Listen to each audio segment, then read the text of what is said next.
হ্যাঁ, পিকনিকে। কোন জায়গাটা? কোন জায়গাটা? বনবিথি পার্ক, তাই তো? দিনটা ছিল রবিবার, আর আমরা সকাল সকাল রেডি হয়ে বেরিয়ে পড়েছিলাম পিকনিকের উদ্দেশ্যে। এই যে মাছে নুন হলুদ মাখানো হয়ে গেছে।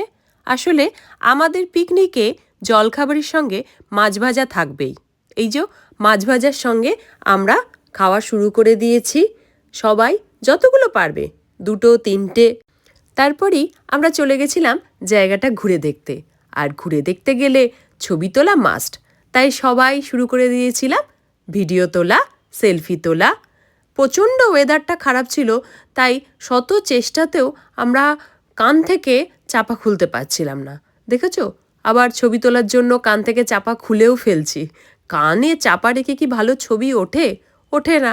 তাই জন্যে সবাই আমরা কান চাপা খুলে ফেলে এই যে সবাই মিলে সৌভিক এবং আসলে পিকনিকটা সৌভিকের অফিস পিকনিক, তাই সৌভিকের অফিসে সবাই মিলে আমরা চলে গেছিলাম পিকনিক করতে, ছবি তুলতে, মজা করতে।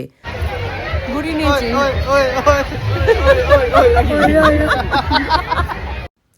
দুপুর 2:30 মতো বাজে, শুরু হয়ে গেছে আমাদের খাওয়া দাওয়া পর্ব।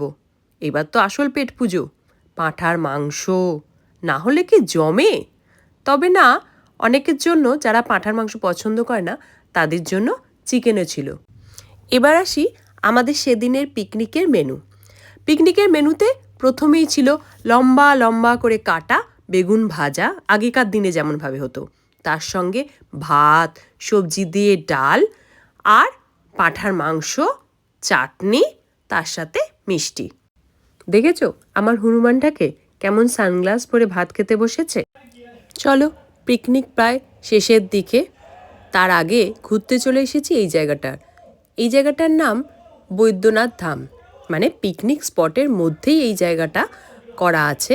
তো যাওয়ার আগে সবাই বললো এখানটা লাইট দিয়েছে এবং দেখতে খুব সুন্দর লাগছে, তাই জন্য এই জায়গাটা ঘুরতে চলে এসেছি আমরা।